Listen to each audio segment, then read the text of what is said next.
in an accident. He's a quadriplegic or paraplegic. And at that meeting, when it was over, there was a man who lived on another one of the islands who was known as a kahuna, a healer, an ancient healer from Polynesia. And he was introduced to me, and he said that was a nice talk and so on.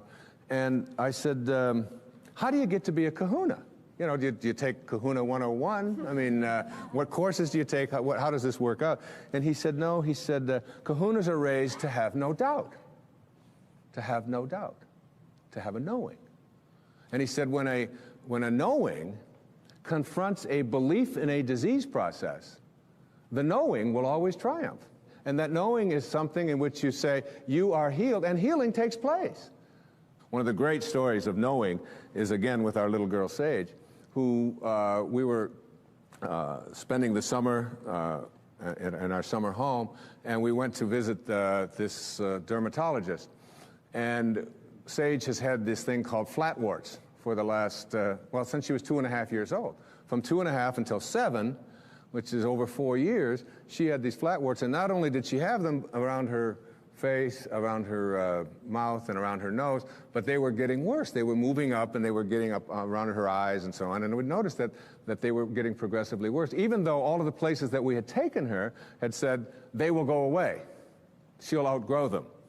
But it didn't seem to be that way, and they always said it would be a few months. Well, years had gone by, and she still hadn't.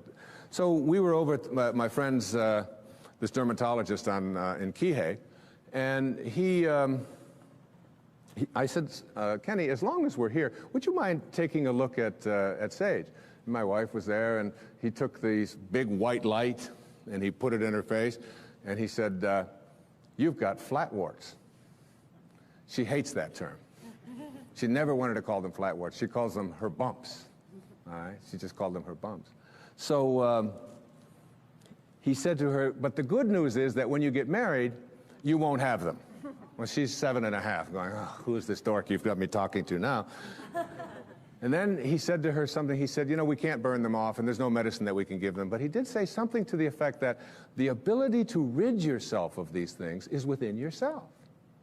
And that if you can call upon that healing capacity in you and begin to talk to these bumps in a way in which you ask them to leave, that you have a much greater chance of getting rid of them faster than anything that I could give you, and we certainly can't burn them off because we might scar your pretty face. And that's basically the message that he gave us. I'm paraphrasing it. So we went back that night to where we were staying, and there was a whole bunch of kids there, as there always are when we're staying, and all of their friends were there. And we walked into the bedroom, and it was late at night, and over in the corner, on her air mattress, was Sage.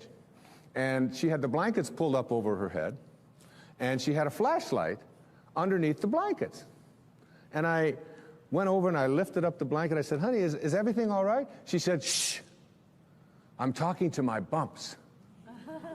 And I left the room, and I came into my wife in the other bedroom, and I said, honey, you're not going to believe this, but Sage is in there talking to her bumps. Isn't that great?